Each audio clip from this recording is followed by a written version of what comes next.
किसी ने क्या खूब कहा है, दम तोड़ देती है माँ बाप की ममता जब बेटा बड़ा होके बोलता है आपने हमारे लिए किया ही क्या है।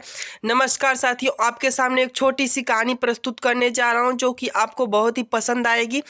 एक बार की बात है, एक साधु महात्मा अपने जीवन का बसन भिक्षा मांग के अपने जीवन का बसेरा करते थे और वह अच्छे से खाते पीते रहते थे। लोगों को सलाह देते थे, उपदेश देते थे कि तुम लोग जीवन में अच्छा काम करो। और एक दिन उनके मन में ख्याल आया कि मैं क्यों ना शहर जाके भिक्षा मांग के अपना जीवन बसर करूं और एक उपदेश भी दे दूं लोगों को कि लोग कैसे रहते हैं, कैसे रहना चाहिए। यह सोचने के बाद वह साधु महात्मा शहर की तरफ जाने लगे। बहुत ही धूप थी, बहुत बहुत जोरों से उमस जैसा था माहौल था। वह जाते रहे। अचानक मौसम अच्छा हुआ और बारिश होने लगा। तब ऊपर मुंडी करके और बोलने लगे कि क्या प्रभु, आपकी भी महिमा बहुत अच्छी है, क्या मौसम बना डाला। यह कहते हुए वो आग भीगते हुए अच्छे से जाने लगे। कुछ दूर जाने के बाद उस रास्ते में एक मोड़ आया। उसी मोड़ के किनारे एक जलेबी वाला वहाँ पे ठेला लगाया हुआ था, हलवाई था। वह ठेला लगाकर वह अपना जलेबी गरम गरम छान रहा था और समोसे निकाल रहा था। साधु महात्मा देखे और उनके मुंह में पानी आ गया, क्यों ना हमें भी जाके खाना चाहिए। फिर वह रुक गए और बोलने लगे कि मैं अगर उनके पास जाता हूँ तो वो क्या बोलेंगे, कैसे रहेंगे। पहले भिक्षा मांगना अच्छी बात नहीं है, उनसे क्या कहूँगा, भाई उनका धंधा अच्छे से चल रहा है कि नहीं चल रहा है। ऐसे करते हुए वह संकोचा रहे थे। तब वह उस हलवाई की नज़र उस साधु महात्मा पर पड़ी और वह हलवाई उस साधु महात्मा को बुलाने लगा, प्रभु जी आप यहाँ पे आइए। तो वह साधु उनके बुलाने पर गए। तब वह हलवाई उनको एक प्लेट में समोसा दिया और गरम गरम जलेबी दिया और वह साधु महात्मा उस जलेबी और समोसे को खाकर उस हलवाई को बहुत सारा आशीर्वाद दिए और आगे बढ़ने लगे। आगे बढ़ते हुए जो बारिश हुआ था और रोडों पे पानी बिखरा पड़ा हुआ था, तब वो अभी बचपने के मूड में हो गए थे। अपना पैर से पानी उछालते हुए जा रहे थे, जैसे कि वह एक छोटा बच्चा खेलता है, ऐसे जा रहे थे और भगवान से बातें कर रहे थे, भगवान की भजन करते हुए और मुस्कुराते हुए वह पानी में पैर मारते हुए आगे बढ़ रहे थे। उनके पीछे एक परिवार का जोड़ा आ रहा था, जो नई नई शादी हुई थी उन दोनों की। वह लोग आ रहे थे।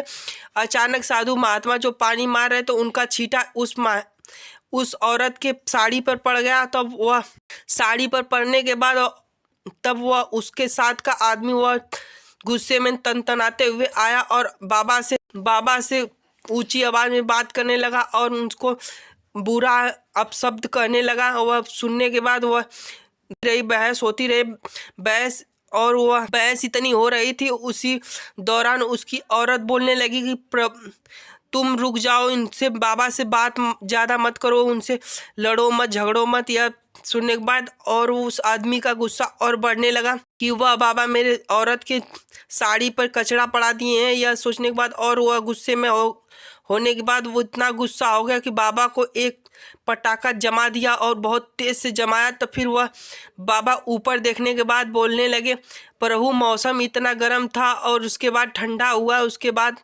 आपने मुझे गरम जलेबी गरम समोसे दिए, उसके साथ में हमको आपने गरम गरम पटाखा भी जड़वा दिया है। क्या प्रभु आपकी क्या लीला है।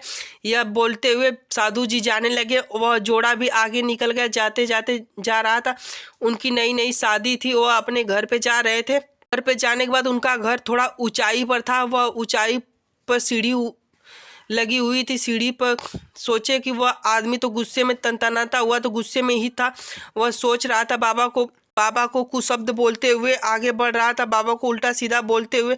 उसका पूरा मन तो बाबा की तरफ था, बाबा के प्रति गुस्से में था। यह सब होने के बाद वह आदमी सीढ़ी पर चढ़ने लगा। जैसे चढ़ने लगा, दो तीन सीढ़ी ऊपर चढ़ा। उसके बाद पानी बरसा हुआ था, इसके कारण वह सीढ़ी पूरा भींगी पड़ी थी। उसका दिमाग तो पूरा वहीं पे था नहीं और वह तो बाबा के बारे में सोच रहा था। इसके कारण उसका पैर फिसला और उसी भूमि पर गिरा। भूमि पर गिरने के बाद उसके सर पे चोट लगी और खून बहने लगा। खून बहने के बाद वह आदमी बेहोश हो गया और उसकी औरत रोने लगी, चिल्लाने लगी। तब सारे लोग वहाँ पे इकट्ठा हुए और बोलने लगे, क्या हुआ बहन, तुम्हारे पति को क्या हुआ है? तो वह बोलने लगी कि मेरे पति उस साधु महात्मा को बेवजह उसको मार दिए। लगता है वह साधु महात्मा इनको श्राप दिया, इसके कारण उनका घाव लगा है और वह बेहोश हो चुके हैं। उसी भीड़ में 2-4 लोग नौजवान युवक थे। यह सब सुनने के बाद वह बोलने लगे, बाबा की इतनी मजाल कि कोई मान लीजिए कोई उनको मार दिया, उनका गलती था। तो वह इसका मतलब तो यह नहीं है किसी को श्राप दे देंगे, किसी को मंत्र कर देंगे कि वो उसका चोट लग जाए, उसको घायल हो जाए। यह सब सोचने के बाद वह लोग एक प्लान बनाते हैं कि क्यों ना बाबा को सबक सिखाया जाए। यह सबक सिखाने के नाम पे सब लोग इकट्ठा हुए और लाठी डंडे लेकर बाबा के पास पहुंचने लगे कि बाबा को आज सबक सिखाया जाएगा। यह सब करने के बाद वह बाबा के तरफ जा ही रहे थे, तब बाबा उनको रोके और बोलने लगे, बेटा तुम लोग मुझे मारने जा रहे हो, क्यों मार रहे हो, पहले ये बता दो। तब वह बोलने लगा, बाबा आपको मान लीजिए वह लड़का गलती से मार दिया आपको, आप उसको श्राप दे दिए, श्राप देने की क्या आवश्यकता थी। तब साधु महात्मा मुस्कुरा कर बोलने लगे, तुम लोग, वह आदमी अपने जो दोस्त मतलब उसकी बीबी थी, उसके साड़ी पर थोड़ा से कचरा पड़ा तो वह मुझे जमा दिया। सोचो मेरा दोस्त तो ऊपर वाला है, अगर वह मुझे थप्पड़ जमा के चला गया तो मेरा दोस्त तो कुछ न कुछ करेगा। यह सब सुनने के बाद सारे लोग दबे पांव उल्टे चले गए और चलने के बाद फिर वह लोग चले गए और साधु महात्मा अपने रंग में अपने रास्ते की तरफ जाने लगे। भाई लोग, अगर आप लोग को यह कहानी अच्छी लगी हो तो चैनल को सब्सक्राइब कर दीजिएगा, साथ में बेल आइकन को प्रेस करके ऑल पे सेलेक्ट कर लीजिएगा, जिससे हमारे आने वाले अपडेट की नोटिफिकेशन आपके पास पहुंचते रहे। नमस्कार साथियों, अगले वीडियो में फिर मिलते हैं।